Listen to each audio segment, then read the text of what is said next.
سردیوں کے بن موسم کی برسات نے مناہل کو بوکھلا کر رکھ دیا تھا۔ یونیورسٹی میں اس کا آخری پیپر تھا اور بارش نے طوفانی روپ اختیار کر لیا تھا۔ جب وہ پیپر دے کر اپنے ڈپارٹمنٹ سے باہر آئی تب تک بارش بہت زیادہ تیز شروع ہو چکی تھی۔ اس نے اپنے دوپٹے میں اپنے ڈاکیومنٹس کی فائل چھپائی تھی۔ آج وہ بیگ لے کر نہیں آئی تھی کیونکہ اس کا ارادہ صرف پیپر دینا تھا، کیونکہ آخری پیپر تھا۔ اب پریشان ہو رہی تھی کہ کہیں پیپر بھیگ نہ جائے۔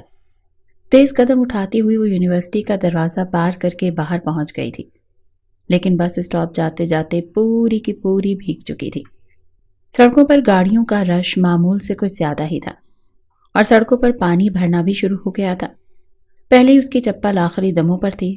دل ہی دل میں یہ خوف تھا کہ کہیں ٹوٹ ہی نہ جائے۔ پانی اس کے پیروں کو مکمل طور پر ڈبو گیا تھا۔ پانی میں چلنا مشکل ہو رہا تھا۔ اوپر سے مناہل کو اپنے فائل میں موجود اپنے ڈاکیومنٹس کی فکر تھی۔ وہ بے حد پریشان تھی۔ آج چادر لے کر بھی نہیں آئی تھی اور اب باریک دوپٹے میں فائل کو چھپانا مشکل ہو رہا تھا۔ اوپر سے بارش ایسی تیز ہوتی جا رہی تھی کہ جیسے آج ہی اس نے برسنا ہے۔ بڑی مشکل سے وہ بس اسٹاپ تک پہنچی تھی، لیکن وہاں کوئی اور مسافر نہیں کھڑا تھا اور بسوں کا بھی آنے کا کوئی امکان نظر نہیں آ رہا تھا، جب ایک بڑی گاڑی تیز رفتار میں اس کے قریب سے گزری اور کیچڑ اچھالتی ہوئی اس کے سارے کپڑوں کو کیچڑ سے بھر چکی تھی، یہاں تک کہ چھینٹے اس کے منہ تک آئے تھے۔ وہ کہنے لگی، "او یو بلڈی ایڈیٹ! اندھے ہو کر گاڑی چلا رہے ہو کیا؟" جیسے ہی اس نے یہ کہا، گاڑی یکدم بریک سے رکی تھی اور اسی رفتار سے پیچھے بھی آئی تھی۔ رہی صحیح کسر کیچڑ کی دوبارہ اچھلنے سے پوری ہو چکی تھی۔ مناہل بڑے غصے سے کھڑکی کے پاس آئی۔ تبھی کسی نے کھڑکی کا شیشہ کھولا تھا۔ اندر ایک نوجوان بلیک کلر کا چشمہ پہنے مناہل کو دیکھنے لگا۔ وہ کہنے لگا، "آئی ایم سوری، میں ذرا جلدی میں تھا۔" مناہل کہنے لگی، "جلدی میں تھے تو کیا اندھے ہو گئے تھے؟ یہ کیا حشر کیا ہے میرے کپڑوں کا؟" وہ کہنے لگا، "ویسے بھی بارش ہو رہی ہے، آپ کے کپڑے بھی دھل ہی جائیں گے۔ دیکھیں میں بہت جلدی میں ہوں، آئی ایم سوری۔" اس سے پہلے کہ ارتسام گاڑی کا شیشہ اوپر کرتا، مناہل نے غصے سے نیچے سے مٹی کا کیچڑ اٹھایا اور اس کے منہ پر پھینکا تھا، جس سے ارتسام کا چہرہ اور اس کی میٹنگ کی امپورٹڈ فائل تک کیچڑ سے بھر گئی تھی۔ وہ سوچ بھی نہیں سکتا تھا کہ وہ لڑکی ایسی جہالت بھی کر سکتی ہے۔ مناہل منہ میں بڑبڑانے لگی کہ یہ امیر زادوں کو بس یہی آتا ہے، ہم غریبوں پر کیچڑ اچھال کر اپنی گاڑی کا روپ جماتے ہوئے چلے جاتے ہیں۔ وہ نوجوان گاڑی ایک سائڈ پر کھڑی کر کے گاڑی سے اتر کر اس لڑکی کے پاس آیا۔ اس نے اس کی شکل کا حلیہ بگاڑ کر رکھ دیا تھا۔ کہنے لگا، "ذرا بھی تمیز نہیں ہے تمہیں؟ یہ کیا کیا ہے تم نے؟ اوپر سے میری میٹنگ کی امپورٹنٹ فائل کا بھی تم نے بیڑا غرق کر دیا۔ تمہیں اندازہ ہے کہ میرا کتنا نقصان کیا ہے تم نے؟ لاکھوں کا نقصان کر دیا۔ یہ ڈاکیومنٹ سب تمہارا باپ بنائے گا؟" اس نے ہاتھ میں اپنی فائل پکڑ رکھی تھی جو کہ کیچڑ سے بہت بھری ہوئی تھی اور بری طرح سے خراب ہو چکی تھی۔ کچھ بھی نظر نہیں آ رہا تھا کہ کیا پوائنٹس لکھے گئے ہیں۔ مناہل نے انگلی اٹھا کر اس نوجوان کو تنبیہ کرتے ہوئے کہا، "میرے باپ کا نام مت لینا، میں یہیں تمہارا منہ توڑ دوں گی۔ تمہیں نظر نہیں آ رہا تم نے میرے کپڑوں کا کیا حشر کیا ہے؟" ارتسام کہنے لگا، "تم مڈل کلاس لڑکیوں کی مینٹلٹی ہوتی ہی اتنی ہے، چھوٹی ذہنیت کی مالک ہوتی ہو۔ اگر مجھے اپنی غلطی کا احساس نہ ہوتا تو میں گاڑی بیک کرتا ہی نہیں، تم سے معذرت بھی نہ کرتا، بلکہ اچھا کرتا کہ تمہارے منہ پر کیچڑ اچھالتا ہوا چلا جاتا۔ وہ دانت کچ کچاتے ہوئے کہہ رہا تھا، بڑے غصے میں تھا۔ پچھلے 1 مہینے سے وہ اس میٹنگ کی تیاری کر رہا تھا اور آج اسے اپنی کلائنٹ کو ہر صورت سیٹسفائی کرنا تھا، اور وہ کافی حد تک اسے امید تھی کہ اس بار یہ آرڈر اسے ملے گا، لیکن اس مڈل کلاس لڑکی نے سارا کچھ ملیا میٹ کر کے رکھ دیا تھا۔ وہ کہنے لگا، "تمہیں چھوڑوں گا نہیں، مجھے ایک بار تم مل جاؤ، سارے حساب تم سے ہی چکتا کروں گا، لیکن ابھی مجھے جلدی ہے۔" یہ کہہ کر ابتسام واپس اپنی گاڑی کے پاس جا چکا تھا۔ مناہل جب تک گھر پہنچی اس کے ڈاکیومنٹس کافی بھیگ چکے تھے۔ آتے اس نے فائل کے پیپر پورے بیڈ پر بچھائے تاکہ اس کے پیپر سوکھ جائیں اور ضائع نہ ہو سکے، لیکن کپڑوں کا ستیہ ناس ہو چکا تھا۔ کپڑے تبدیل کر کے اس نے اپنے کپڑے پانی میں بھگو دیے۔ بس چند ہی تو جوڑے تھے اس کے پاس جو یونیورسٹی کے لیے اس نے خاص طور پر رکھے ہوئے تھے۔ آج آخری دن تھا اور آج کا دن اس نوجوان کی وجہ سے اس کا بہت خراب گزرا تھا۔ ایک بارش نے ادھم مچا رکھی تھی، اوپر سے اس نوجوان کی حرکت۔ پتہ نہیں امیر لوگ اپنے آپ کو کیا سمجھتے ہیں۔ کہیں مجھے دوبارہ مل جائے نا تو میں اسے چھوڑوں گی نہیں۔ اپنے نئے جوڑے پر بارش کے کیچڑ کے نشان دیکھ کر مناہل کا تو دل ہی جل گیا تھا، لیکن اسی وقت اس کے بابا گھر میں داخل ہوئے۔ اپنے پھلوں کا تھیلا ایک طرف رکھا، وہ بھی پانی سے بھیگے ہوئے تھے۔ کہنے لگے، بیٹا میرے کپڑے نکال دو اور چائے بنا دو، بہت ٹھنڈ لگ رہی ہے۔ ایک تو سردیوں کی بارش بھی عوام پر ایک نیا عذاب بن کر ٹوٹتی تھی۔ یہ کہہ کر وہ اپنے کمرے میں چلے گئے اور مناہل بھی کچن میں جا کر چائے بنانے لگی، لیکن وہ نہیں جانتی تھی کہ چند روز بعد اس کے ساتھ ایسا واقعہ ہو سکتا ہے جو اس پر قیامت بن کر ٹوٹ سکتا ہے۔ مناہل بالکل بت کی طرح بیٹھی ہوئی تھی، ایسا لگ رہا تھا کہ کوئی پتھر کا مجسمہ ہو۔ اس کے محلے کی خواتین اکٹھی تھیں، سامنے میت پڑی ہوئی تھی۔ اسے کہہ رہی تھی، مناہل اپنے باپ کی آخری بار شکل دیکھ لو، لیکن لگتا تھا جیسے وہ بھی بے جان وجود ہو چکی تھی۔ کچھ نہیں کہہ رہی تھی، نہ کچھ کھا رہی تھی، نہ پی رہی تھی، اور نہ ہی رو رہی تھی۔ لگتا تھا کہ آنکھیں پتھر کی ہو چکی ہیں، اس کا پورا وجود بے جان ہو چکا تھا۔ اپنے اندر اس کی ایک ہی جنگ جاری تھی کہ ایسا نہیں ہو سکتا، میرے بابا مجھے چھوڑ کر نہیں جا سکتے، وہ بالکل ٹھیک ٹھاک گھر سے نکلے تھے، رات کو ان کو دیر ہو گئی تھی۔ بار بار مناہل انہیں فون کر رہی تھی، کہتی، بابا آپ جلدی آ جائیں نا، کتنی دیر لگائیں گے؟ وہ کہنے لگے، بیٹا بس آج جمعہ بازار میں زیادہ دیر ہو گئی، تمہیں تو پتہ ہے نا پھل فروش ہوں اور آج تو تمہارے بابا کے کافی سارے پھل بک چکے ہیں، میں بہت خوش ہوں، آج بہت اچھی بکری ہوئی ہے۔ مناہل کہنے لگی، بابا رات کے 12 بج رہے ہیں، آپ کو پتہ ہے نا مجھے اکیلے میں ڈر لگتا ہے، اور بارش بھی شروع ہو گئی ہے، آپ بھیگ جائیں گے تو آپ کی طبیعت خراب ہو جائے گی۔ وہ کہنے لگے، بس کچھ دیر تو لگے گی۔ ابھی امتیاز بابا اپنی بیٹی مناہل سے بات کر ہی رہے تھے جب گاڑی کے ٹائروں کے چرچرانے کی آواز بڑی زوروں سے آئی۔ ایسا لگا جیسے سڑک پر گاڑی نے اچانک سے بریک لگائی ہو، اور بڑی زور کی لگائی ہے، لیکن اس کے بعد اسے اپنے بابا کی چیخنے کی آوازیں آئی تھی۔ مناہل کی تو گویا جان نکلی تھی۔ بابا بابا بات کیوں نہیں کر رہے؟ کیا ہوا ہے؟ بابا پلیز مجھے بتائیں، آپ کو کیا ہوا ہے؟ بتائیں نا بابا۔ مناہل چیخے جا رہی تھی، چلائے جا رہی تھی، لیکن اس کی آواز سننے والا کوئی نہیں تھا، کوئی جواب دینے والا نہیں تھا۔ کچھ دیر کے بعد چند مردوں کے چلنے اور قدموں کی آواز آئی، اور پھر نوجوان آپس میں باتیں کرنے لگے۔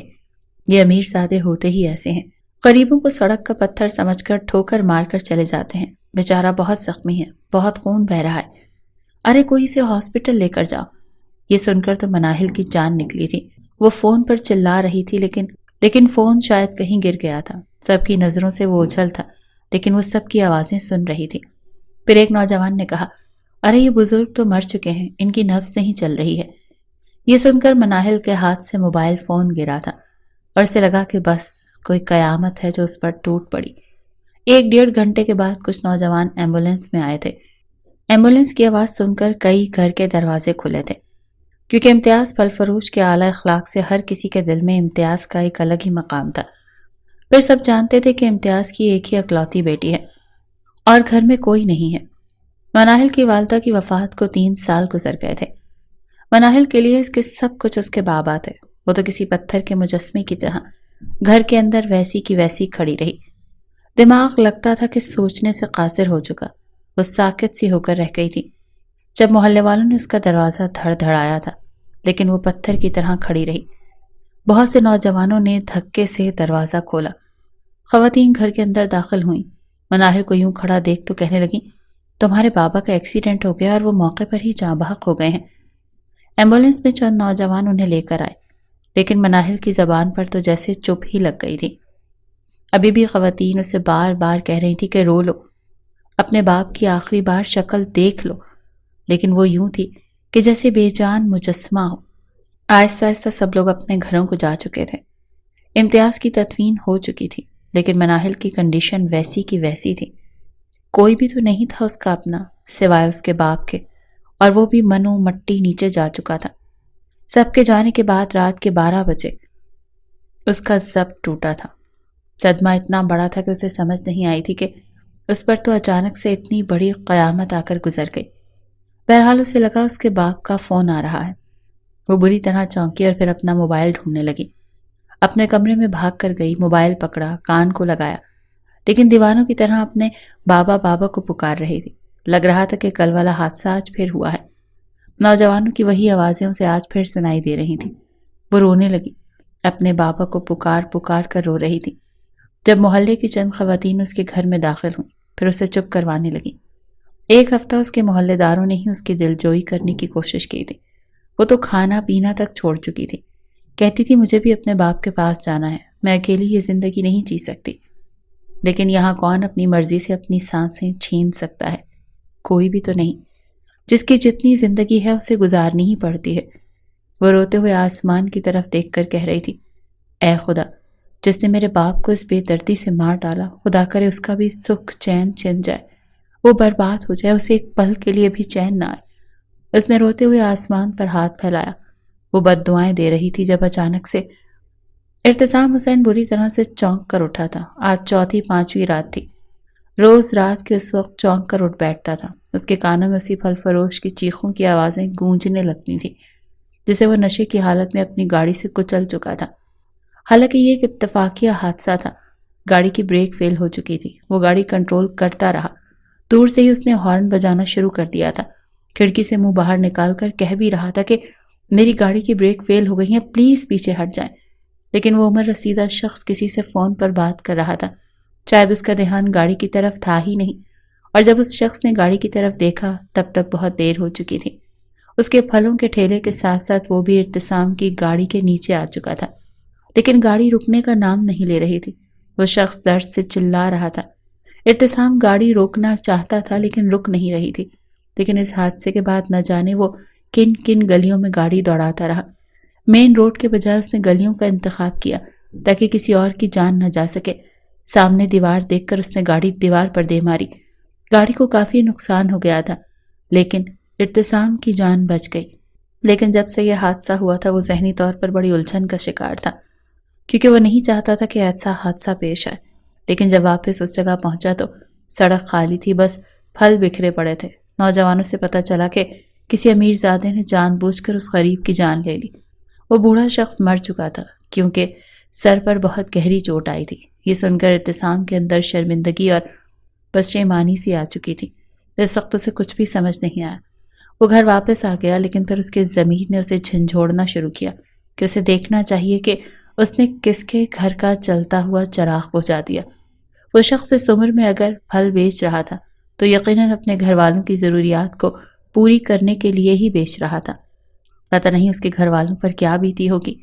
ارتسام کو بہت افسوس تھا، لیکن وہ ابھی تک اس پھل فروش کے گھر کا پتہ نہیں لگوا پایا تھا، اور پھر ان کی مدد کرتا تو کس طرح سے کرتا، کیا کہتا۔ اگر سچ بتاتا تو یقیناً اس کے گھر والے اسے ہی قصوروار ٹھہراتے، کیونکہ یہ تو بس وہی جانتا تھا کہ اس کی گاڑی کی بریک فیل ہو گئے تھے، اور دوسری جانب 8 سے 10 دن تو مناہل کے صدمے میں ہی گزر گئے۔ وہ بے حد پریشان تھی، روتی رہتی تھی، لیکن پھر اس نے مصمم ارادہ کر لیا تھا کہ جس شخص نے بھی اس کے والد کو اپنی گاڑی سے بے دردی سے ٹکر مار کر مار ڈالا، اسے چھوڑے گی نہیں، وہ اسے کیفر کردار تک پہنچا کر رہے گی۔ دوسری طرف ارتسام جب اپنے دوست کو یہ سارا واقعہ سنایا تو کہنے لگا، چپ رہو، کسی سے کچھ مت کہو، بلکہ اس میں تمہارا کوئی قصور ہی نہیں ہے۔ تمہاری گاڑی کی تو بریک فیل تھے اور تم اس شخص کو آوازیں بھی دے رہے تھے اور ہارن بھی بجا رہے تھے۔ زندگی اور موت اللہ کے ہاتھ میں ہے، اس لیے مجھے نہیں لگتا کہ تم قصوروار ہو۔ خود کو الزام دینا چھوڑ دو۔ باقی رہ گیا اس شخص کے گھر والوں کا قصہ، تو میں تمہاری مدد کروں گا۔ جیسے ہی اس کے گھر والوں کو پتہ چلے گا ہم ان کی مالی مدد کر دیں گے، بلکہ ماہانہ باندھ دیں گے تاکہ اس بزرگ کے گھر والوں کو کوئی بھی مشکل پیش نہ آئے۔ بہرحال ایک طرف ارتسام امتیاز کے گھر والوں کی تلاش میں سرگرداں تھا، لیکن کوئی بھی سرا ہاتھ نہیں آ رہا تھا، اور دوسری جانب مناہل جسے حادثے تک پہنچ چکی تھی۔ اتفاق تھا کہ وہاں پر CCTV کیمرے لگے ہوئے تھے۔ اس نے پولیس سے جا کر بات کی اور کہنے لگی، جس نے بھی اس کے باپ کے ٹھیلے کو ہٹ کیا ہے، جس کی وجہ سے اس کے والد موت کے گھاٹ اترے، وہ اس شخص کو دیکھنا چاہتی ہے، اسے سزا دلوانا چاہتی ہے، اس لیے اس کی مدد کی جائے، اور اس سڑک پر CCTV کیمرے لگے ہوئے ہیں جس کی مدد سے وہ مجرم تک پہنچ سکتی ہے۔ پولیس نے حامی بھر لی کیونکہ مناہل کئی بار پولیس اسٹیشن جا کر کہہ چکی تھی کہ اسے انصاف چاہیے۔ پولیس نے جب CCTV دیکھا تو گاڑی کا نمبر نوٹ کرنے لگے، لیکن جب اس گاڑی کے بارے میں معلومات حاصل کی تو پتہ چلا وہ گاڑی ارتسام کی ہے، جو کہ شہر کا جانا مانا بزنس مین تھا۔ پولیس انسپکٹر ارتسام کا دوست تھا، اس لیے اس نے ارتسام کے خلاف FIR نہیں کاٹی، بلکہ مناہل کو یہ کہہ دیا کہ وہ بھی اس معاملے سے دور رہے۔ دوسری جانب اس پولیس انسپکٹر نے ارتسام کو بھی خبردار کر دیا کہ جس گاڑی سے اس شخص کا ایکسیڈنٹ ہوا اس گاڑی کو یوز نہ کرے، ارتسام ان دنوں ایک بہت بڑی میٹنگ کی وجہ سے مصروف تھا، لیکن وہ سوچ چکا تھا کہ جیسے ہی وہ اس میٹنگ سے فارغ ہوگا تو انسپیکٹر سے تفصیلی بات ضرور کرے گا کہ آخر وہ اسے کیوں اس گاڑی کو یوز کرنے سے منع کر رہا ہے۔ فی الحال وہ گاڑی خراب ہو چکی تھی، اسی لیے میکینک کے پاس تھی۔ اتفاق تھا کہ وہ میکینک امتیاز کا دوست تھا۔ ان دنوں مناہل بہت پریشان تھی۔ ایک تو گھر کی کفالت کی ذمہ داری اس پر آ گئی اور دوسرا اسے اپنے باپ کے قاتل کا بھی پتہ لگانا تھا۔ وہ یہ تو جان چکی تھی کہ وہ جو کوئی بھی ہے شہر کا جانا مانا بزنس مین ہے، لیکن کون ہے یہ نہیں جانتی تھی۔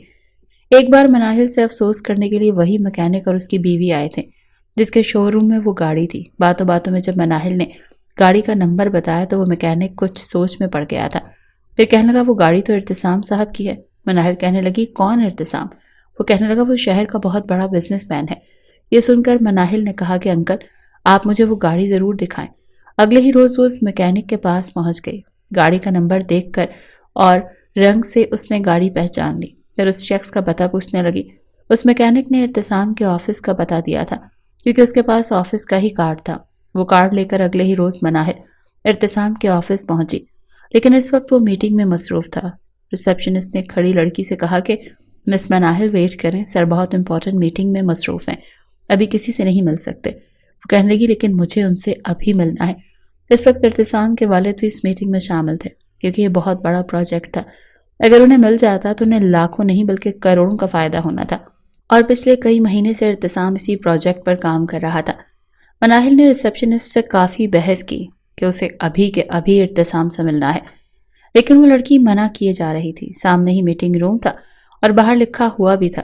مناہل نے سارے لحاظ طاق رکھ کے سیدھا میٹنگ روم کا رخ کیا۔ وہ لڑکی اسے روکتی رہ گئی لیکن وہ میٹنگ روم کے اندر جا چکی تھی۔ وہاں پر ارتسام ہی سامنے کھڑا اپنے کلائنٹ سے ڈسکس کر رہا تھا جب بنا دستک ایک لڑکی اندر داخل ہوئی۔ وہی تھی جو کہ بارش میں اس پر کیچڑ اچھال چکی تھی۔ یہ دیکھ کر ارتسام کے ماتھے پر بل پڑے تھے، اور ایسی ہی کچھ حالت مناہل کی بھی تھی۔ سامنے اسی نوجوان کو کھڑا دیکھ کر اس کے تو تلووں پر لگی اور سر پر جا کر بجی تھی۔ وہ کہنے لگی تم ہو ارتسام حسین؟ وہ کہنے لگا جی ہاں میں ہی ہوں، لیکن آپ پلیز باہر جا کر بیٹھیں، میں آپ سے بعد میں بات کروں گا۔ ارتسام کوئی بھی تماشا نہیں چاہتا تھا۔ اول تو اسے نہیں پتا تھا کہ وہ لڑکی کرنے کیا آئی ہے۔ وہ کہنے لگی مجھے نہیں پتا تھا کہ تم اتنے گھٹیا انسان نکلو گے۔ اپنا بدلہ لینے کے لیے تم نے میرے باپ کو مروا دیا۔ یہ سن کر ارتسام کو تو رنگ اڑا تھا۔ وہ کہنے لگا آپ کیا بول رہی ہیں؟ آپ کا دماغ تو درست ہے؟ وہ کہنے لگی ہاں میرا دماغ درست ہے۔ تم کیا سمجھتے ہو پولیس والوں کو پیسے دے کر خرید لو گے تو میں یہ کیس بند ہونے دوں گی؟ یاد رکھنا مسٹر ارتسام، میں تمہیں کہیں بھی منہ دکھانے کے قابل نہیں چھوڑوں گی، تمہیں سلاخوں کے پیچھے کھڑا کر کے چھوڑوں گی۔ تم نے کیا سمجھا تھا کہ میں غریب باپ کی بیٹی ہوں؟ میرا باپ پھل فروش تھا تو تم نے اسے اپنی دولت کے نشے میں گاڑی سے ٹکر مار کر مار ڈالا، تو تم پر 7 خون بھی معاف ہیں۔ یہ سن کر ارتسام کے ہوش اڑے تھے۔ اسے تو پتا تک نہیں تھا کہ اس پھل فروش کی بیٹی مناہل بھی ہو سکتی ہے۔ وہ کہنے لگا گارڈ اس لڑکی کے باہر نکالو۔ فی الحال وہ نہیں چاہتا تھا کہ اس کا پروجیکٹ خراب ہو۔ اس کے والد نے یہ سب باتیں سن کر حیران تھے۔ وہاں پر فوراً سے گارڈ آ گیا اور مناہل کو پکڑنے لگا۔ وہ کہنے لگی خبردار جو تم نے مجھے ہاتھ بھی لگایا تو میں صرف اس شخص سے یہ کہنے آئی ہوں کہ میں پیچھے نہیں ہٹوں گی جب تک میں تمہیں سلاخوں کے پیچھے کھڑا نہ کر دوں۔ میرا نام بھی مناہل نہیں۔ یہ کہہ کر وہ میٹنگ روم سے باہر جا چکی تھی، لیکن وہاں بیٹھے کلائنٹس ارتسام کو عجیب نظروں سے دیکھ رہے تھے، اس لیے اس کے والد نے میٹنگ کینسل کر دی۔ پھر ارتسام سے پوچھنے لگے یہ لڑکی کون تھی اور تمہاری گاڑی سے کس کا ایکسیڈنٹ ہوا ہے؟ وہ تو اپنا سر پکڑے بیٹھا تھا، سمجھ نہیں پا رہا تھا کہ اس کے ساتھ ہوا کیا ہے۔ برسوں کی محنت پر وہ لڑکی پانی پھیر کر جا چکی تھی کیونکہ میٹنگ کینسل ہو گئی تھی اور پروجیکٹ بھی ڈوب چکا تھا جس کی خاطر وہ پچھلے کئی مہینوں سے محنت کر رہا تھا۔ ارتسام تو خود اس لڑکی کو ڈھونڈ رہا تھا، پھل فروش کے گھر والوں کو تلاش کر رہا تھا تاکہ ان کی مالی مدد کر سکے، لیکن یہ نہیں پتا تھا کہ اس کی بیٹی یہ سرپھری لڑکی بھی ہو سکتی ہے جو جب سے اس کی زندگی میں آئی تھی اسے نقصان ہی پہنچا رہی تھی۔ بہرحال ارتسام نے اپنے والد کو ساری بات بتا دی۔ اس کے والد کہنے لگے یہ تم نے کیا کیا؟ تم کیا ہوش میں نہیں ہوتے ہو؟ وہ کہنے لگا ڈیڈ میں اس شخص کو بار بار کہہ رہا تھا کہ میری گاڑی کے بریک فیل ہو گئے ہیں، لیکن وہ شخص فون پر مصروف تھا۔ جو کچھ بھی ہوا اچانک ہوا، یقین جانے اس میں میرا کوئی قصور نہیں ہے۔ ارتسام حسین کے والد حسین آفندی کہنے لگے یہ تو تم جانتے ہو یا میں جانتا ہوں، لیکن جو کچھ اس لڑکی کے والد کے ساتھ ہوا وہ بھی غلط ہوا۔ ہمیں اس لڑکی کے پاس جانا چاہیے، اس سے بات کرنی چاہیے۔ وہ کہنے لگا، میں خود اس پھل فروش کے گھر والوں کو ذاتی طور پر ڈھونڈنے کی کوشش کر رہا تھا، اپنے دوست سے بھی کہہ رکھا تھا، میں اس کی مالی مدد کرنے کو تیار ہوں۔ اس کے والد کہنے لگے، میں تمہارے ساتھ جاؤں گا۔ مناہل کا تو خون کھول رہا تھا، رہ رہ کر اسے ارتسام حسین کی شکل یاد آ رہی تھی۔ جی چاہ رہا تھا کہ بس ابھی وہ اس کے سامنے ہو اور وہ اس کو نوچ ڈالے۔ اپنے اندر کے تمام تر جذبات دبائے آخر وہ اس حد کو پہنچی کہ اپنے باپ کی تصویر کو دیکھنے لگی جو دیوار پر لٹکی ہوئی تھی۔ یہ ان کی عین جوانی کی تصویر تھی جب مناہل کے باپ نے اس کی ماں سے شادی کی تھی۔ دونوں اس وقت اس تصویر میں مسکراتے ہوئے کتنے پیارے لگ رہے تھے، جیسے دنیا میں کوئی دکھ موجود ہی نہ ہو، کوئی کام نہ ہو، بس خوشیاں ہی خوشیاں ہوں۔ مگر آج مناہل دونوں کو خود سے دور محسوس کر کے پھوٹ پھوٹ کر رونے لگی۔ وہ ساری رات اس کی یوں ہی روتے ہوئے گزری تھی، رو رو کر کہہ رہی تھی کہ میں تمہیں معاف نہیں کروں گی ارتسام، تم نے مجھ سے میرا باپ چھینا ہے، میں ہر حال میں تم سے بدلہ لے کر رہوں گی، تم کبھی بھی اپنی زندگی چین سے نہیں جی پاؤ گے۔ یہ کہتے کہتے کب وہ فرش پر ہی اپنا سر رکھ کر سو گئی، اسے پتہ ہی نہیں چلا۔ اگلی صبح اس کی آنکھ دروازے پر ہونے والی دستک سے کھلی تھی۔ اس نے ہڑبڑا کر آنکھ کھولی، سامنے گھڑی پر نگاہ دوڑائی تو دن کے 10 بج رہے تھے۔ آج سے پہلے وہ کبھی بھی اتنا نہیں سوئی تھی۔ ایک نظر خود کو آئینے میں دیکھا، بال بکھرے، آنکھیں سوجی ہوئی تھیں، رو رو کر آنسو چہرے پر سوکھ چکے تھے۔ جلدی سے اپنے دوپٹے کا کونا چہرے پر مار کر اپنے بالوں کو سمیٹتی وہ باہر آئی۔ دروازہ ہلکا سا کھولا تو سامنے کھڑے لوگ دیکھ کر اس کے ہوش اڑ چکے تھے، کیونکہ ارتسام اور آفندی صاحب دونوں اس وقت وہاں پر موجود تھے۔ آس پاس کے لوگ اپنے گھروں سے نکل کر باہر دیکھ رہے تھے۔ سامنے نکڑ پر ایک پرچون کی دکان تھی۔ جب انہوں نے مناہل کے گھر کے باہر 2 امیر کبیر شخصیات کو کھڑا دیکھا تو وہ بھی اپنی دکان کا شٹر نیچے کر کے ان کی طرف چلے آئے۔ اپنے گھر کے باہر ان کو دیکھ کر مناہل ایک پل کو گھبرا سی گئی۔ جیسے ہی افندی صاحب گھر میں داخل ہوئے تو آ کر اپنے دونوں ہاتھ مناہل کے سر پر رکھ دیے۔ آنکھوں میں شرمندگی آئی تھی۔ کہنے لگے، مناہل بیٹا، ہم شریف لوگ ہیں اور تم بھی ایک شریف باپ کی بیٹی تھی۔ میں جانتا ہوں کہ شریف لوگ شریفوں کی عزت کا کیا کرتے ہیں۔ میں یہاں پر تمہارے باپ کی وفات پر تعزیت کرنے آیا ہوں، اور جو غلطی میرے بیٹے سے ہو چکی ہے میں اس پر شدید شرمندہ ہوں۔ ان کی اتنی شفقت دیکھ کر، اتنی اپنائیت دیکھ کر مناہل کی آنکھوں سے آنسو بہنے لگے تھے۔ ارتسام کو تو وہ غصے بھری نظروں سے دیکھ رہی تھی، مگر اس کے باپ کی شفقت دیکھ کر ایک پل کو اسے اپنا باپ یاد آنے لگا۔ وہ انہیں اپنے گھر میں لے آئی۔ کہاں وہ اتنے امیر کبیر بزنس مین اور کہاں اس کا چھوٹا بوسیدہ سا گھر۔ جیسے ہی آفندی صاحب کمرے میں داخل ہوئے تو سامنے دیوار پر لگی تصویر کو دیکھ کر اس کے پاس چلے گئے۔ کہنے لگے، بہت ہی اعلیٰ شخصیت کے مالک ہیں تمہارے باپ۔ تصویر میں دیکھ کر لگ رہا ہے کہ وہ بے حد شریف اور اچھے اخلاق والے تھے۔ مجھے افسوس ہے کہ ان کے ساتھ یہ حادثہ ہو گیا۔ مگر وہ روتے ہوئے کہنے لگی کہ یہ حادثہ نہیں تھا، بلکہ رچی رچائی سازش تھی۔ میں نے اپنی بے عزتی کا بدلہ آپ کے بیٹے سے لیا تھا۔ آپ کے بیٹے کو یہ راس نہ آیا اور اس نے میرے باپ کو ہی مار کر اپنے دل کی بھڑاس نکال لی۔ میں اس شخص کو معاف نہیں کرنے والی۔ ارتسام خاموش کھڑا تھا۔ کہنے لگا، دیکھو، تمہارے مرحوم والد صاحب نے اپنے ہاتھ میں کوئی تختی نہیں پکڑ رکھی تھی جس پر لکھا تھا کہ وہ تمہارے باپ ہیں۔ اس لڑکی کے باپ جس نے میری گاڑی پر کیچڑ اچھالا تھا جب میری گاڑی نے اس کے کپڑے خراب کیے تھے۔ یہ سب اتفاقیہ تھا۔ ارتسام کو بولتا دیکھ آفندی صاحب نے اس کی جانب اپنا تھپڑ مارنے کے انداز میں ہاتھ آگے کیا۔ کہنے لگے، شٹ اپ، تم غلط ہو، میں جانتا ہوں تم نے غلطی کی ہے، چاہے جیسی بھی کی، مگر تم اس وقت اس بچی کو کچھ نہیں کہو گے۔ یہ بچی معصوم ہے، اس نے اپنے باپ کو کھویا ہے۔ اگر کوئی تمہارے سامنے تمہارے باپ کو یوں ٹکر مار جاتا تو اپنے باپ کے منہ سے یہ سن کر ارتسام کو لگا جیسے آسمان اس کے سر پر پھٹ چکا۔ اسے تو یہ سمجھ نہیں آ رہی تھی کہ اس کا باپ ایک دم سے اس قدر اس کے خلاف کیسے ہو سکتا ہے۔ آفندی حسین نے مناہل کو اپنے پاس بٹھا کر کہنے لگے، بیٹا، ہم شرمندہ ہیں، ہم نے بہت بڑی غلطی کی ہے۔ اپنے بیٹی کی طرف سے میں تمہارے آگے ہاتھ جوڑ کر تم سے معافی چاہتا ہوں۔ اس شخص کی اتنی نیکی دیکھ مناہل ہاتھ پکڑنے لگی اور کہنے لگی، نہیں نہیں انکل، آپ کیوں ہاتھ جوڑیں گے؟ آپ تو بالکل میرے باپ جیسے ہی ہیں۔ کبھی بھی میں آپ کو اس حالت میں نہیں دیکھنا چاہوں گی۔ غلطی آپ کی بیٹے نے کی ہے، سزا اسے ہی ملے گی۔ میں اسے عدالت تک لے کر جاؤں گی۔ مناہل نے عدالت میں کیس بھی چلوا دیا تھا، بھلے ہی اس کا سب کچھ بیچ کر بھی وکیل کی فیس بھرنا پڑے۔ وہ بھرنے کو تیار تھی، مگر وہ ہر حال میں اس شخص کو سزا دلوانا چاہتی تھی۔ آفندی صاحب کی اتنی نیکی دیکھ بار بار مناہل کی آنکھوں میں آنسو آ رہے تھے۔ جب وہ کہنے لگی، بیٹا، میں تبھی سمجھوں گا کہ تم نے مجھے اپنا باپ جیسا مان لیا اگر تم میرے ساتھ میرے گھر چلو گی۔ تمہارا یہاں پر کوئی نہیں ہے، یہاں پر تمہارا کوئی لائف سٹائل نہیں ہے، کوئی فیوچر نہیں ہے۔ میں ایک باپ بن کر تمہاری ساری ذمہ داری اٹھانا چاہتا ہوں، تمہیں تمہارے قدموں پر کھڑا کرنا چاہتا ہوں، بالکل ایک باپ کی طرح۔ میں نہیں چاہتا کہ تم کسی بھی طرح کی پریشانی کا سامنا کرو۔ میں آج تمہیں اپنے ساتھ اپنے گھر لے کر جاؤں گا، تمہاری شادی اپنے بیٹے ارتسام حسین سے کرواؤں گا۔ جتنے آرام سے آفندی حسین یہ الفاظ بول چکے تھے، اصل دھماکہ تو ارتسام اور مناہل کے سر پر پھوٹا تھا، جو حیرت سے اپنے سامنے کھڑے آفندی حسین کو دیکھ رہے تھے۔ مناہل کو تو کچھ سمجھ نہیں آیا، ارتسام بھی بوکھلایا ہوا تھا۔ ڈیڈ، آپ ایسا کیسے کر سکتے ہیں؟ ہم یہاں پر صرف اس لڑکی کی مدد کرنے کے لیے آئے تھے، اسے ماہانہ راشن کچھ پیسے دینے آئے تھے، آپ اسے اس گھر میں کیسے لے کر جا سکتے ہیں؟ میرے ساتھ نکاح؟ ڈیڈ، آپ میرے ہی باپ ہیں نا؟ ارتسام کو یقین نہیں آ رہا تھا جب غصے سے آفندی حسین نے انہیں دیکھا۔ ایک لمحے کے 1000ویں حصے میں مناہل کے دماغ میں ایک دم سے ایک عکس لہرا گیا تھا۔ اس کا تو جی چاہ رہا تھا کہ سارے لحاظ بھلا کر آفندی صاحب کے ساتھ بدتمیزی کر ڈالے، مگر وہ تو بدلہ لینا چاہتی تھی۔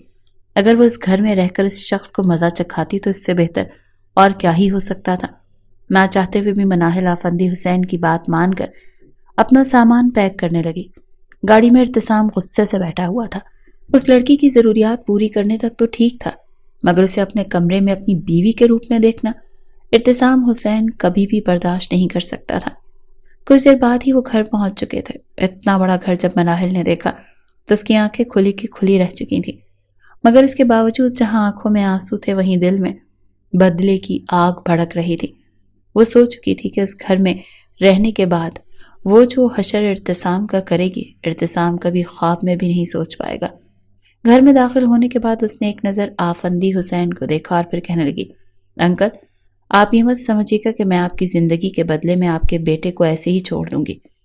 آپ جتنے اچھے ہیں وہ اتنا ہی برا ہے، مجھے انصاف چاہیے، اور آپ اگر سچ میں مجھے اپنی بیٹی مان چکے ہیں تو انصاف دلوانے میں میری مدد کریں گے۔ یہ سن کر آفندی حسین چلتے اس کے قریب آئے اور اپنا دست شفقت اس کے سر پر رکھتے ہوئے کہنے لگے، فکر مت کرو بیٹی، میں تمہیں سچ مچ اپنی بیٹی مانتا ہوں، میں تمہارے ساتھ ہوں، تمہیں جتنا بھی بڑا وکیل چاہیے ہو میں تمہیں ہائر کر کے دوں گا۔ مناہل اندر ہی اندر خوش ہو چکی تھی۔ بے بسی بھرا ارتسام کا چہرہ دیکھ کر اس کے تن من میں ایک سکون سا اتر چکا تھا۔ وہ سوچ چکی تھی کہ وہ بہت شاطر چال چلی گئی، آفندی صاحب کو اپنی مٹھی میں کرے گی۔ اسے ارتسام کو نیچا دکھانا تھا، دونوں باپ بیٹے میں پھوٹ ڈلوا کر اسے سزا دلوانا چاہتی تھی۔ آفندی صاحب کی باتوں سے اتنا پتہ تو چل ہی چکا تھا کہ وہ بھی اپنے بیٹے کے کرتوتوں سے بے تحاشا چڑے ہوئے ہیں۔ اگلے ہی روز نکاح رکھ دیا گیا۔ مناہل نے پہلے ہی کہہ دیا تھا کہ وہ بالکل سادگی سے نکاح کرے گی۔ گھر میں صرف چند نوکروں کے علاوہ اور کوئی بھی شادی میں شامل نہیں ہوا تھا۔ آفندی حسین، ارتسام اور چند گواہان تھے جو اس وقت وہاں پر موجود تھے۔ بے بسی کی مورت بنا ارتسام غصے سے اپنے کمرے کی ہر ایک چیز اتھل پتھل کر چکا تھا۔ آنکھوں میں غصہ اس قدر بھرا ہوا تھا کہ اس نے آخری پرفیوم کی بوتل بھی اٹھا کر آئینے پر دے ماری۔ تبھی آفندی حسین کمرے میں داخل ہوئے۔ اپنے باپ کو دیکھ کر ایک بار پھر کہنے لگا کہ آپ اچھا نہیں کر رہے میرے ساتھ۔ شہر کی ایک سے ایک بڑھ کر امیر لڑکی مجھ پر مرتی ہے، اور آپ نے میری شادی ایک ایسی لڑکی سے طے کر دی، ایک مڈل کلاس نیچ ذہنیت رکھنے والی لڑکی۔ جانتے بھی ہے نا کہ اس کی آنکھوں میں کیسا لالچ بھرا ہوا ہے۔ ارے اس کے باپ کے مرے ہوئے ایک مہینہ بھی نہیں ہوا اور دیکھیں وہ اپنی شادی رچا رہی ہے۔ کس قدر لالچی ہے وہ، صرف اور صرف پیسے اور دولت کے لیے وہ ہمارے ساتھ آئی ہوئی ہے۔ مگر آفندی صاحب ماتھے پر بل ڈال کر کہنے لگے، میں تمہارا باپ ہوں، تم نے جو غلطی کی ہے تمہیں اس کے برابر سزا ملے گی۔ کس نے کہا تھا کہ نشے میں گاڑی چلاؤ، وہ بھی وہ گاڑی جس کی بریک فیل ہو چکی ہو؟ تم چپ چاپ اس لڑکی کو اپنے نکاح میں قبول کرو گے، اس کے بعد دیکھا جائے گا۔ ارتسام کہنے لگا، کون سے تعویذ کھول کر پلا دیے ہیں آپ کو اس لڑکی نے؟ مجھے تو لگتا ہے کہ اس نے آپ پر کوئی کالا جادو کروا دیا ہے، آپ کہیں سے بھی میرے باپ تو لگ ہی نہیں رہے۔ بے بسی سے یہ الفاظ بھی ارتسام کہہ چکا تھا، مگر آفندی صاحب اس پر ایک نظر ڈالنے کے بعد باہر چلے گئے۔ بڑے پیار سے انہوں نے مناہل کو دلہن کے روپ میں لا کر صوفے پر بٹھایا، جہاں پر کھا جانے والی نظروں سے ارتسام اسے دیکھ رہا تھا۔ نکاح نامے پر دستخط کروائے گئے، ایجاب و قبول کروایا گیا، اس بدلے کے تحت کہ وہ اپنے باپ کے قاتل سے بدلہ لے گی۔ یہ سوچ کر ہی اس نے نکاح نامے پر سائن کر دیے تھے۔ اسے ارتسام کے کمرے میں بٹھا دیا گیا۔ رات کے 12 بج رہے تھے اور ارتسام لان میں ٹہل رہا تھا۔ اسے اس وقت خود سے بھی نفرت محسوس ہو رہی تھی۔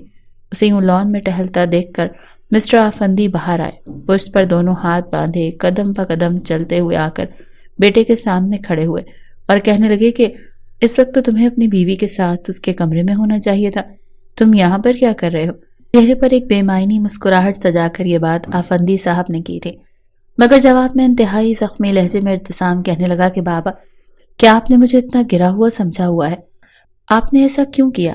جانتے تھے نا میری کیا گولز تھے، میں کیا چاہتا تھا؟ ٹھیک ہے، مانا مجھ سے غلطی ہو گئی، میں ساری عمر اس کے خرچ اٹھانے کو تیار تھا، مگر آپ نے تو میری شادی اس سے کی کیوں کروائی؟ میری زندگی تو برباد ہو گئی نا۔ اتنا کہہ کر جیسے ارتسام مڑا تو آفندی صاحب نے اس کے کاندھے پر ہاتھ رکھ دیا، اپنی جانب اس کا رخ موڑ کر کہنے لگے کہ بیٹا، میں تمہارا باپ ہوں، جو بھی فیصلہ کروں گا تمہارے لیے بہتر ہوگا۔ جانتے اس لڑکی نے تم پر عدالت میں کیس کر رکھے تھے، یہ تو ایک عام سی لڑکی ہے، مگر ہم اس شہر کے جانے مانے بزنس مین ہیں، یہ لڑکی اگر ہم پر کیچڑ اچھالتی ہے تو کسی کو اس کے باپ کے جانے سے رتی برابر بھی فرق نہیں پڑتا، مگر ہمارے دشمن ہر وقت اس طاق میں رہتے ہیں کہ بس کسی طرح ہم پر انگلی اٹھا سکیں، ہم پر کیچڑ اچھال سکیں۔ اگر یہ لڑکی عدالت میں جا کر کسی بھی طرح کے ہمارے خلاف بات کرتی ہے تو ہمارے دشمن اس کو سپورٹ کرنے کے لیے آخری حد تک جائیں گے اور ہماری ریٹنگ مارکیٹ میں کم ہو جائے گی۔ میں نے اگر اس لڑکی سے وقتی ہمدردی جتا کر تمہاری شادی کروائی ہے تو صرف اور صرف اس لیے کہ وقت پڑنے پر اس لڑکی کو پوری طرح بوتل میں اتارنے کے بعد اس سے سائن کروا سکوں۔ معافی نامے پر سائن میرے وکیل سے بات ہو چکی ہے، اس کا کہنا ہے کہ کیس ابھی بند ہوگا جب معافی نامے پر سائن مناہل خود کرے گی۔ بس تم اپنا رویہ اس لڑکی کے ساتھ ٹھیک رکھو، بس چند مہینوں کی بات ہے، اس کے بعد اس لڑکی کو ہم دودھ میں سے مکھی کی طرح نکال کر اٹھا کر باہر پھینک دیں گے، سمجھے؟ تب تک جو دل میں آئے کرو اس لڑکی کے ساتھ، وقت گزارو، اپنی زندگی انجوائے کرو، مگر ہاں کبھی اپنی بیوی کے رتبے پر فائز مت ہونے دینا۔ جو بات آفندی صاحب کر رہے تھے کہیں نہ کہیں ارتسام سمجھ چکا تھا، اس کے چہرے پر بھی معنی خیز مسکراہٹ آ گئی، اندر ہی اندر اس کا ضمیر اسے ملامت بھی کر رہا تھا۔ بہرحال اس وقت اسے کسی بھی طرح اپنے آپ کو اس کیس سے نکلوانا تھا۔ وہ مسکراتا ہوا منافقت کا لبادہ اوڑھ کر کمرے میں داخل ہوا۔ مناہل جو سمجھ رہی تھی کہ کمرے میں آتے ہی اگر ارتسام کی کسی بھی طرح کی دوسری بات کی تو اس کا منہ توڑ کر رکھ دے گی، وہ اپنے پاس پوری تیاری کر کے رکھے ہوئے تھی۔ ایک چاقو اس نے اپنے ہاتھ میں گھونگھٹ کے نیچے چھپا کر رکھا ہوا تھا، دوسرے ہاتھ میں پرفیوم اسپرے بھی رکھا ہوا تھا۔ اگر ارتسام نے زبردستی اس پر ظلم اور جبر کرنے کی کوشش کی تو وہ ہر طرح سے اپنے بچاؤ کے لیے ان کا استعمال کرے گی۔ وہ سر جھکائے بیٹھی تھی جب دروازہ ہلکی سی چڑچڑاہٹ کے ساتھ کھلا۔ ارتسام کمرے میں داخل ہوا اور پھر جیسے ہی بیڈ پر اس کے پاس بیٹھنے لگا تو وہ فوراً اپنے لہنگے کے نیچے سے چاقو نکال کر اس کے سامنے کر چکی تھی۔ خبردار جو یہاں بیٹھنے کی کوشش بھی کی تم نے، نہیں مانتی میں تمہیں شوہر، تم میرے باپ کے قاتل ہو، یاد رکھنا۔ اگر میں نے تم سے شادی کی ہے تو صرف اور صرف آفندی انکل کے کہنے پر کی ہے، تمہاری میری نظر میں کوئی اہمیت نہیں ہے۔ جیسے ارتسام نے اس کے منہ سے یہ سنا تو دونوں ہاتھ کمر پر رکھ کر بڑی عجیب نظروں سے اسے دیکھنے لگا تھا، پھر کہنے لگا اچھا اٹھو پھر اس کمرے سے اور چلی جاؤ باہر، مجھے بھی کوئی شوق نہیں زبردستی سر پر مسلط کی گئی بیوی کے ساتھ سہاگ رات منانے کا۔ میں نہیں جاؤں گی اس کمرے سے، جائیں گے تو آپ، سمجھے؟ اس کے ہاتھ میں چاقو دیکھ کر ارتسام کے تو ہوش اڑے تھے، وہ پیچھے ہٹا تھا۔ کہیں نہ کہیں اسے تسلی تھی کہ یہ لڑکی صرف چند مہینوں کی مہمان ہے، مگر پھر بھی اسے اس لڑکی کو جھیلنا تو تھا۔ وہ بیڈ سے اٹھ کر کھڑی ہو گئی، کہنے لگی مجھے اپنی بیوی سمجھنے کی غلطی ہرگز نہیں کرے گا، سمجھے؟ میں آپ کی بیوی نہیں ہوں۔ وہ اپنے دونوں ہاتھ سینے پر باندھ کر اسے دیکھنے لگا اور پھر ایک سرسری سی نظر اس پر ڈالنے کے بعد سیدھا اپنے کپڑے نکال کر واش روم میں جا چکا تھا۔ جب واپس آیا تو مناہل بیڈ پر کمبل اوڑھ کر لیٹ چکی تھی۔ اس کے پاس آ کر کہنے لگا کہ اٹھو، یہ میرا بیڈ ہے، یہاں پر میں سوتا ہوں، تم میری جگہ پر نہیں سو سکتی۔ مگر وہ نفی میں سر ہلا کر کہنے لگی کہ مجھے ان باتوں سے فرق نہیں پڑتا، یہ کمرہ اب میرا ہو چکا ہے، آپ کہیں اور جا کر سو جائیے، مگر اس بیڈ پر میرے ساتھ نہیں سو سکتے۔ مناہل کی بات سن کر ارتسام آگے بڑھا اور اس چھوئی سی لڑکی کو اپنی باہوں میں اٹھا چکا تھا۔ بغیر کوئی لحاظ کیے اسے صوفے پر پٹک کر کہنے لگا تم مجھ سے زیادہ زوردار نہیں ہو، اس لیے اپنی حد میں رہنا۔ ایک تو میں تمہارا لحاظ کر رہا ہوں مگر تم مجھے بار بار اپنے ساتھ بدتمیزی کرنے پر مجبور کر رہی ہو۔ وہ رات جیسے تیسے گزر گئی تھی۔ اگلے روز ان کی ملاقات عدالت میں ہوئی، جہاں پر مناہل جج کے سامنے اس پر الزام لگا رہی تھی کہ اس نے اس کے باپ کا قتل کیا ہے، جس کی سی سی ٹی وی فوٹیج بھی موجود تھی، جبکہ وہیں آفندی صاحب کا وکیل یہ بھی کہہ رہا تھا کہ محترمہ نے آفندی صاحب کے بیٹے کے ساتھ نکاح کر لیا ہے۔ خیر سے اب یہ ان کے نکاح کر کے ان کی عزت بن چکی ہیں۔ مجھے تو لگتا ہے کہ ان دونوں کو اپنے آپ سے معاملات ایسے ہی سلجھا کر ایک دوسرے کے رشتے کو وقت دینا چاہیے۔ یہ صرف اور صرف ایک جھوٹا کیس ہے۔ نہ جانے کون لوگ ہیں جو مس مناہل کو بھڑکا رہے ہیں، جبکہ حقیقت میں وہ کوئی اور تھا جس نے امتیاز صاحب کو مارا تھا۔ ایک لمبی طویل بحث مباحثے کے بعد جج کہنے لگا کہ اب یہ سماعت 2 ماہ بعد ہوگی، تب تک دونوں آپس میں بات چیت کر لیں۔ مگر پھر بھی کوئی مثبت لاہ عمل نہ نکلا تو آفندی کو عمر قید کی سزا سنا دی جائے گی۔ عدالت کا وقت ختم ہو چکا تھا۔ مناہل آفندی حسین کے ساتھ گھر آئی تھی، جبکہ آفندی حسین گھر آنے کے بعد چلا کر کہنے لگا کہ مجھے لڑکی کسی بھی صورت اپنے کمرے میں موجود نہیں چاہیے۔ میں بتا رہا ہوں ڈیڈ آپ کو، آپ نے اس لڑکی کو اس گھر کی بہو بنا کر بہت بڑی غلطی کر دی ہے۔ اسے ذرا بھی خیال نہیں ہے آپ کا۔ جھوٹی لڑکی میری بیوی بن کر میرے خلاف ہی لڑ رہی ہے۔ ایک تو ہم اس پر احسان کر کے اسے گھر میں لے کر آئے ہیں، اور یہ لڑکی آخر چاہتی کیا ہے؟ ایسی لڑکی… اب میں مناہل خاموش ہو چکی تھی۔ ذہن میں کئی طرح کے یادگار چل رہے تھے۔ بار بار آفندی صاحب کا چہرہ سامنے آ رہا تھا، جنہوں نے واقعی اسے اسماعیل نما گھر کے بہو بنا دیا تھا۔ جو بھی تھا، انہوں نے اپنی طرف سے مناہل کو خوش رکھنے کی پوری کوشش کی تھی۔ مناہل کے دل میں یہ بات گردش کرنے لگی کہ آفندی صاحب کے لیے اسے اس لڑکے کو معاف کر دینا چاہیے، مگر دل اس بات کو ماننے پر تیار نہیں تھا۔ صحیح الفاظ بار بار گونجتے کہ نہیں، تم اتنی آسانی سے اپنے باپ کو مارنے والے کو کیسے معاف کر سکتی ہو؟ ہمیشہ کی طرح آج بھی صوفے پر ہی سو رہی تھی جب ارتسام آدھی رات کو گھر واپس آیا تھا۔ صوفے پر سو رہی مناہل کو دیکھ کر وہ ایک پل کو رک کر اسے دیکھنے لگا۔ چہرے پر اس وقت اس قدر معصومیت دکھائی دے رہی تھی۔ حقیقت میں یہ لڑکی اتنی ہی زیادہ جھگڑالو قسم کی تھی۔ عقل نام کی چیز نہیں تھی اس میں۔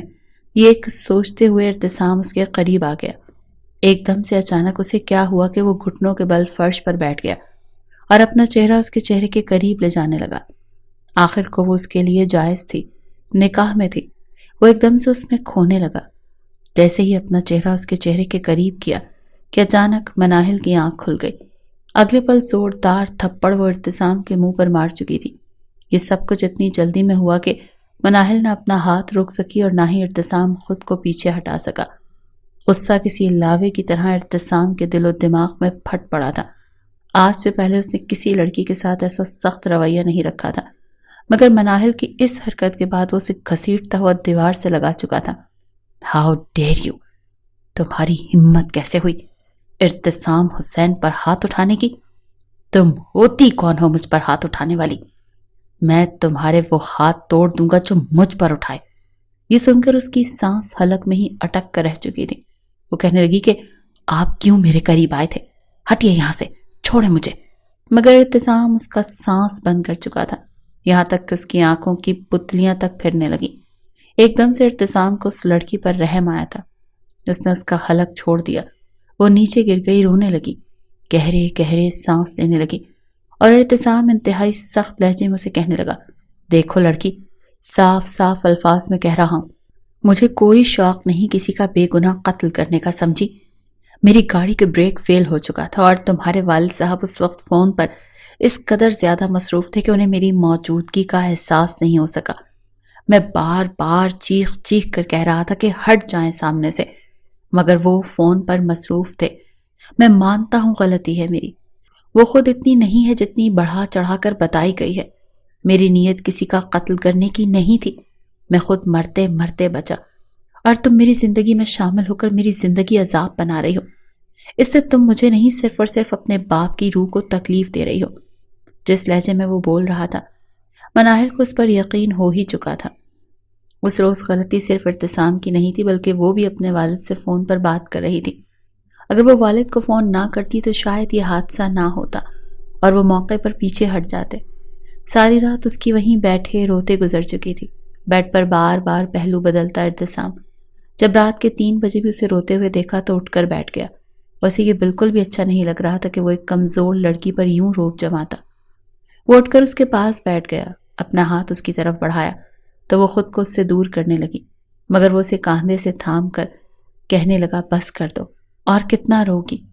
میرا غصہ بہت برا ہے، جب مجھے غصہ آتا ہے تو میں اپنے سگے باپ کا بھی نہیں رہتا۔ میں مانتا ہوں میں نے تمہارے ساتھ سخت رویہ رکھا، مگر تم مجھے غصہ کرنے پر مجبور کرتی ہو۔ وہ اسے اٹھا کر صوفے پر بٹھا چکا تھا۔ پانی کا گلاس اس کی طرف بڑھایا تو مناہل نے وہ گھونٹ گھونٹ اپنے حلق سے نیچے اتارا۔ اس روز کے بعد مناہل کافی چپ چپ رہنے لگی تھی۔ جی تو اس کا یہی چاہتا تھا کہ کسی روز ارتسام کو کھانے میں زہر ملا کر دے دے، مگر اب دھیرے دھیرے اسے ارتسام اچھا لگنے لگا تھا۔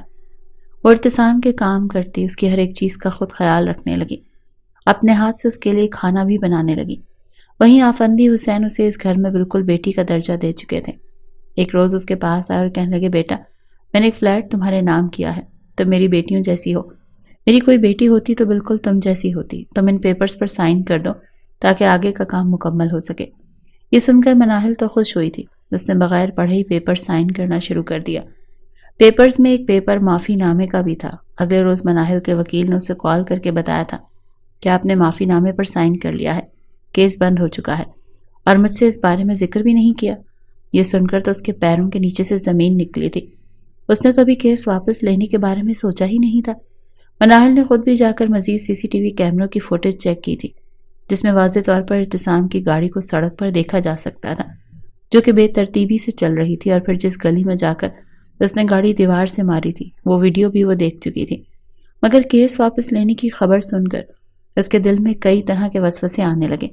وہ سیدھا آفندی حسین کے کمرے میں گئی تاکہ اسے بتا سکے کہ یہ سارا ماجرا کیا ہے، مگر اس سے پہلے ہی وہ اس کمرے میں داخل ہوتی، اس سے پہلے ہی اندر سے آتی آواز اس کے قدم روک چکی تھی۔ اندر آفندی حسین ہنس ہنس کر اپنے وکیل سے بات کر رہے تھے اور کہہ رہے تھے کہ بس اس لڑکی کو میں گھر میں لایا اس لیے تھا تاکہ اسے استعمال کر سکوں، اس جیسی سڑک چھاپ لڑکی کو اپنی بہو بناتا کون ہے؟ بس مطلب پورا ہو گیا، اب اسے ایسے راستے سے ہٹائیں گے کہ یہ دوبارہ ہمارے مقابلے میں کبھی کھڑی نہ ہو پائے گی۔ مناہل نے جب سنا تو اسے خوف آنے لگا تھا۔ یہ وہ شخص تھا جسے وہ اپنے باپ جیسا سمجھنے لگی تھی، مگر آج اسے یقین ہو چکا تھا کہ وہ واقعی یتیم ہو چکی ہے۔ دوسرا شخص کبھی بھی ایک باپ جتنا رحم دل اور مخلص نہیں ہو سکتا۔ اس نے دھڑام سے دروازہ کھول دیا، روتے ہوئے جا کر آفندی حسین سے کہنے لگی، بہت اچھے انکل جی، بہت اچھے، بہت اچھا کھیل کھیلا ہے آپ نے، مگر یاد رکھیے گا میں ارتسام کی اس غلطی کو تو معاف کر دوں گی، مگر آپ کو کبھی بھی معاف نہیں کروں گی۔ آپ نے منافقت کا لبادہ اوڑھ کر مجھے بے تحاشا تکلیف پہنچائی ہے۔ آفندی حسین نے اسے اس طرح بولنے پر طنزیہ قہقہ لگایا اور گھر سے نکال دیا۔ وہ اپنا سامان پیک کر کے اپنے گھر جا چکی تھی۔ گھر جانے کے بعد کتنی ہی دیر بس اپنے ماں باپ کی تصویر کو گلے سے لگا کر روتی رہی تھی۔ کہیں نہ کہیں اسے لگ رہا تھا کہ شاید اس سب میں ارتسام بھی شامل ہے۔ شام کو جب ارتسام گھر واپس لوٹا تو ایک بار پھر خاموشی اور تنہائی اس کا منہ چڑھا رہی تھی۔ آس پاس اسے کہیں بھی مناہل منڈلاتی ہوئی نظر نہ آئی تو پوچھنے لگا، مناہل کہاں ہے؟ جواب میں آفندی حسین سگریٹ کا کش لے کر کہنے لگے، وہ جا چکی ہے۔ یہ سن کر ارتسام کے ماتھے پر بل پڑے تھے۔ کیا مطلب؟ کہاں جا چکی ہے؟ جواب میں آفندی حسین کہنے لگے، میں نے اس سے معافی نامہ سائن کروا دیا تھا، ویسے بھی ہم اس لڑکی کو بس اتنا ہی استعمال کرنا تھا، اب تم بھی طلاق نامے پر سائن کرو، لڑکی کو پیپرز بھجواؤ اور اپنی جان چھڑواؤ۔ جج کو بھی پیسے دے کر میں نے اپنے قابو میں کر لیا، اب دوبارہ یہ کیس وہ ہمارے خلاف نہیں کھلوا پائے گی۔ ارتسام چپ چاپ اپنے باپ کی اس بات کو سن رہا تھا۔ آفندی حسین نے جب اسے یوں خود کو گھورتا پایا تو کہنے لگا، کیا ہوا؟ ایسے کیوں دیکھ رہے ہو؟ جواب میں ارتسام کہنے لگا، بابا کیا میں آپ کے ہاتھ کی کٹ پتلی ہوں؟ کیا میری اپنی کوئی مرضی نہیں ہے؟ پہلے آپ نے میرا نکاح اس لڑکی سے کروا دیا، زبردستی اسے مجھ پر مسلط کیا، اور اب آپ اس لڑکی کو 2 ماہ تک میرے ساتھ رکھنے کے بعد کہہ رہے ہیں کہ میں اسے طلاق دے دوں؟ کیا میری زندگی کے ساتھ کوئی مذاق چل رہا ہے؟ وہ ایک دم سے غصے سے کھڑا ہو چکا تھا۔ آفندی حسین کہنے لگے، بھولو مت میں تمہارا باپ ہوں، مگر وہ سیدھا اپنے کمرے میں جا چکا تھا۔ اس کمرے میں ہر جگہ ہر طرف اسے مناہل منڈلاتی ہوئی محسوس ہو رہی تھی۔ وہ جلدی سے گھر سے باہر نکلا تھا، گاڑی چلاتا ہوا مناہل کے گھر کے باہر پہنچا۔ دروازہ باہر سے بند تھا، یعنی مناہل اندر ہی تھی۔ یہ سوچ کر اس نے گہری سانس خارج کی اور دروازے پر مسلسل دستک دیتا رہا، مگر مناہل نے دروازہ نہ کھولا۔ تبھی اسے دیوار پھلانگ کر کوئی اندر آتا محسوس ہوا۔ جب تک وہ اٹھی تھی ارتسام اندر داخل ہو چکا تھا، چہرے پر سختی تھی۔ گھر میں داخل ہونے کے بعد ہلکا سا جھٹکا لگا۔ مناہل کو دیکھ کر کہنے لگا، کس کی اجازت سے تم نے اس گھر کو چھوڑا؟ کس کی اجازت سے تم نے اپنا قدم گھر سے باہر نکالا؟ مناہل کہنے لگی، جائیں آپ یہاں سے، میرا وہ گھر نہیں ہے، مجھے صرف ایک مقصد کے لیے تو اس گھر میں رکھا گیا تھا، تاکہ میرے باپ کا قتل مجھ سے معاف کروایا جا سکے، معافی نامے پر سائن لیے جا سکے۔ ہو گیا نا مقصد پورا؟ ایسے ہی کرنا چاہتے تھے نا آپ لوگ میرے ساتھ؟ مناہل کی آنکھوں میں آنسو دیکھ ارتسام کو کچھ ہوا۔ وہ ایک بار پھر کہنے لگا، شوہر ہوں میں تمہارا، جب میں نے اجازت نہیں دی تھی تو تم کس کی اجازت سے اس گھر سے باہر نکلی ہو؟ تم بیوی ہو میری، جب تک شوہر نہ چاہے اس کی بیوی کو کوئی دوسرا شخص اس کی زندگی سے نکال نہیں سکتا۔ مناہل نے نظریں اٹھا کر اسے دیکھا تھا۔ اسے پہلی بار ارتسام کی نظروں میں اپنے لیے محبت دکھائی دی۔ اگلے پل اسے اپنے سینے سے لگا چکا تھا۔ کہنے لگا، پاگل لڑکی، میں نہیں جانتا تمہارا مجھ سے نکاح کس نیت سے کروایا گیا، کیا ہوا کیا نہیں ہوا، مگر میں سچ کہہ رہا ہوں کہ میں اب تمہارے بغیر نہیں رہ سکتا۔ تم میری بیوی ہو، میں تمہیں اپنی بیوی مان چکا ہوں اور اپنی ساری زندگی تمہارے ساتھ ہی گزاروں گا۔ مناہل بھی جیسے یہ سب کچھ سننا چاہتی تھی، اس کی آنکھوں سے آنسو آنے لگے۔ دونوں ایک دوسرے سے گلے شکوے کرتے اور ایک بار پھر امتیاز صاحب کی تصویر دیکھ کر کہنے لگا، میں سچ کہہ رہا ہوں، اگر تمہیں یقین نہیں تو میں اپنی مری ہوئی ماں کی قسم اٹھا کر کہتا ہوں کہ میں نے تمہارے باپ کو جان بوجھ کر نہیں مارا، میں نے اپنی طرف سے انہیں بچانے کی پوری کوشش کی تھی۔ اس کی آنکھوں میں دیکھ مناہل کو یقین آ چکا تھا، شاید ایسے ہی اس کے باپ کی موت لکھی ہوئی تھی۔ یہ سوچ کر اس نے ارتسام کے جڑے ہاتھوں کو پکڑ لیا اور اس کے ساتھ گھر چلی گئی۔ آفندی حسین کو اس کے واپس لوٹ آنے کی توقع نہیں تھی، مگر وہ پہلے جیسی اپنائیت اور پیار اور عزت جو مناہل آفندی حسین کو دے رہی تھی وہ تو جیسے اب ختم ہی ہو چکا تھا۔ دھیرے دھیرے آفندی حسین نے بھی اسے بہو کے روپ میں قبول کر لیا۔ دونوں کی شادی کی رسمیں دوبارہ سے کروائی گئیں اور ایک گرینڈ ولیمہ کر کے سب کے سامنے مناہل کو انٹرویوز کروایا گیا۔ آج تک ارتسام کا غصہ دیکھنے والی مناہل شرم کے مارے نظریں جھکا کر بیٹھی تھی، کیونکہ پچھلے 10 منٹ سے مسلسل ارتسام اسی کو دیکھ رہا تھا۔ اسے کمرے میں لایا گیا۔ کمرے کی سجاوٹ دیکھ کر تو مناہل کا دل مزید سرشار ہو رہا تھا۔ جب ارتسام کی جانب دیکھتا پا کر مناہل کہنے لگی، مجھے ایسے کیوں دیکھ رہے ہیں؟ جواب میں ارتسام کہنے لگا، بس اپنی قسمت پر یقین نہیں آ رہا کہ مجھے تم سے محبت بھی ہو جائے گی۔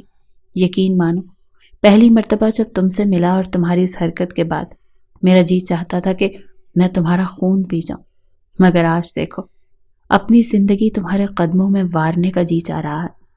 یہ سن کر مناہل نے اپنی موٹی موٹی آنکھوں سے اس کی طرف دیکھا، پھر کہنے لگی، اچھا، اور میں نے پتہ ہے کیا سوچ رکھا تھا؟